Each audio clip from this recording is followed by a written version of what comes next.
সুরমা নদীর পাড়ে অবস্থিত সুনামগঞ্জ জেলা। শিল্প, সাহিত্য আর প্রাকৃতিক সৌন্দর্যে ভরা এই শহর।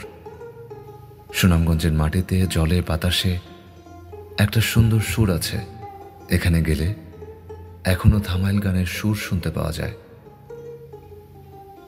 এই ধামাইল গানের ধারা কয়েক প্রজন্ম ধরে চলে আসছে। কয়েকশো বছর আগের এই ধারা এখন বর্তমান প্রজন্মের কাছে খুব একটা পরিচিত নয়, কিন্তু সুনামগঞ্জের কিছু শিল্পী আর জেলা শিল্পকলা একাডেমি প্রাণপণ চেষ্টা করে যাচ্ছে এই অপূর্ব সংস্কৃতিকে বিশ্ব দরবারে পৌঁছে দেওয়ার জন্য। আরে বাসিত ধৈরা মারল টান, উড়াইল রাধার প্রাণ রে, ওই রে ডাকাইতা বাসির সুরে রে, পাগল করলো মুরে রে, ডাকাইতা বাসির সুরে, ওই রে শামসানদের বাসি পাগল করলো মুরে, ওই রে শামসানদের বাসি পাগল করলো মোরে। ধামাইল মূলত সিলেট অঞ্চলের একটা লোকনৃত্যের, লোকগীতের একটা অনন্য ধারা, যেখানে আমাদের এই অঞ্চলের, ভাটি অঞ্চলের মানুষের সুখ দুঃখ, হাসি কান্নার যত দুঃখ ব্যথা, তার একটা প্রতিফলন আছে এই ঘরানায়।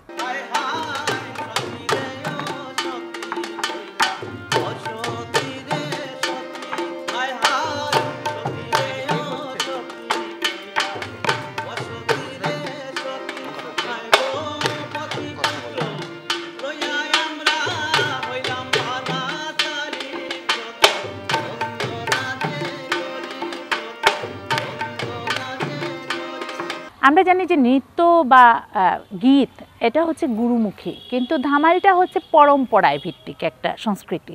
রাধারমণ দত্তের যে ধামাইল গানগুলো, সেটি কিন্তু একটা কাহিনীর উপর বেসড করে ধামাইল গান রচিত হয়েছে। সেটা হচ্ছে রাধাকৃষ্ণের লীলার উপর।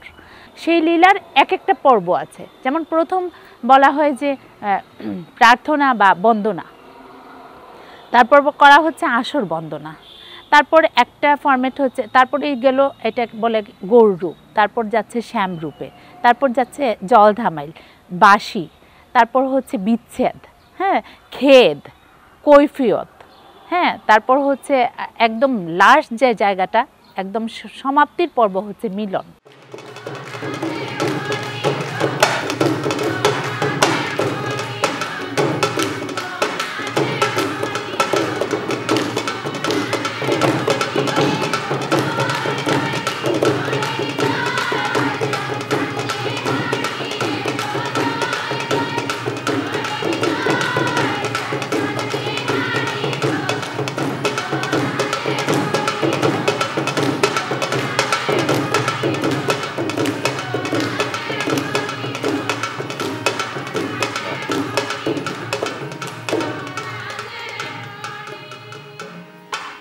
ধামাইল যে শব্দটি রয়েছে, সেই শব্দটি আসলে কিন্তু যেটা মনে করি যে আমরা হয়তোবা বৈষ্ণব সাধক রাধারমণ দত্তের সময়কাল থেকে শুরু হয়েছে, এটি আসলে না। এর কিন্তু চর্চা আরও আগে থেকেই। মধ্যযুগে আমরা যে শ্রীকৃষ্ণ কীর্তন আছে, বুড়ো চণ্ডীদাসের শ্রীকৃষ্ণ কীর্তনে কিন্তু আমরা দেখতে পাই যে ওখানে ধামাইলি শব্দটা কিন্তু ব্যবহার করা হয়েছে।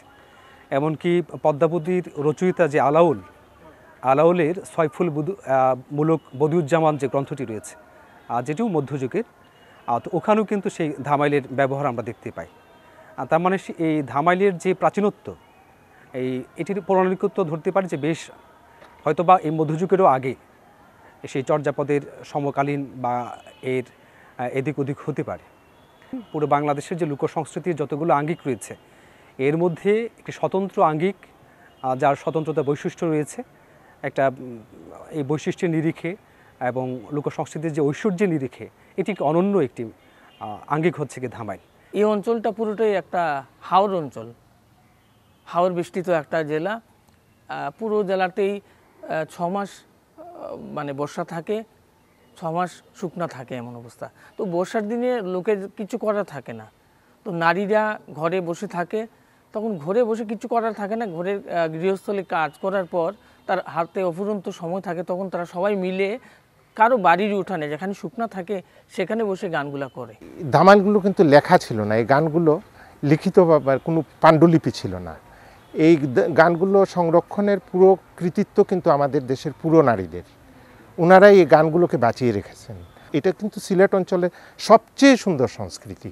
আমাদের দেশের উপর কিছু বছর যাবৎ বিশ্ব সংস্কৃতির প্রচণ্ড প্রভাব পড়েছে, সেটা নৃত্যকলাতে, সঙ্গীতে, সাহিত্যে, চলচ্চিত্রে, মোটামুটি সব কিছুতেই।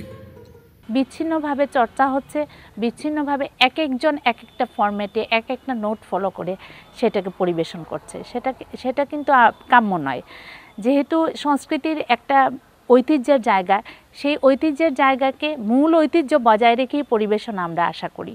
যেহেতু এই অঞ্চলের একটা সমৃদ্ধ ঐতিহ্য, সাংস্কৃতিক ঐতিহ্য হচ্ছে ধামাইল, সেই ধামাইলকে টিকিয়ে রাখতে হলে একটা ইনস্টিটিউশন দরকার।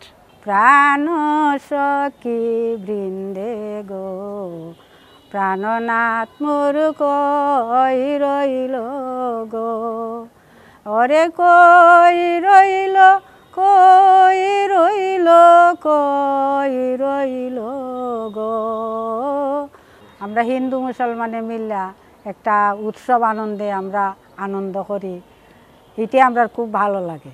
প্রত্যেক ধামাইলের সাথেই একটা কারিকা করা যায়, কোনো সমস্যা নাই। যেমন বাঁশি ধামাইলের সাথে করা যায়, জল ধামাইলের সাথে করা যায়, খেদ, বিচ্ছেদ, মান, রূপ, অনুরাগ, রাগ, অনুরাগ, প্রত্যেকের সাথে একটা কারিকা দেওয়া যায়। ওরে বলো গো সখী কোন বাদেশে যায়, কোন বাদেশে যায়, ওরে কোন বাদেশে গেলে আমার, কোন বাদেশে গেলে আমার, এগো কোন বাদেশে গেলে আমার প্রাণ বন্ধু রে পাই, কোন বাদেশে যায়। রাধারমণের পরে অসংখ্য লোককবিরা ধামাইল লিখে গেছেন।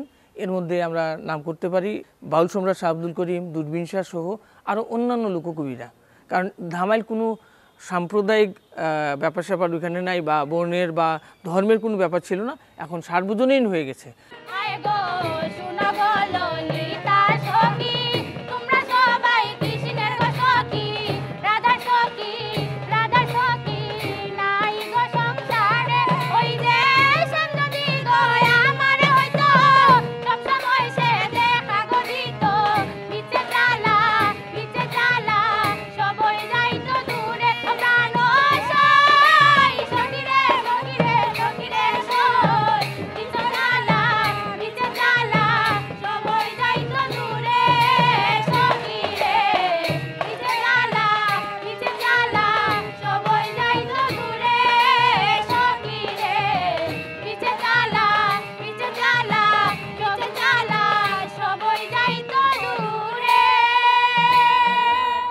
হাজারো সীমাবদ্ধতা ও প্রতিবন্ধকতা থাকলেও ধামাইল এগিয়ে যাচ্ছে তার সুরে ও লয়ে।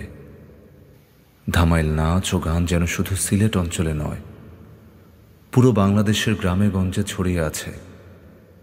ধামাইল তার নিজস্ব গতিতে এভাবেই এগিয়ে যাক, ছড়িয়ে যাক বিশ্বময় বাংলার মাটির এই সুর, এই গান, এই নাচ।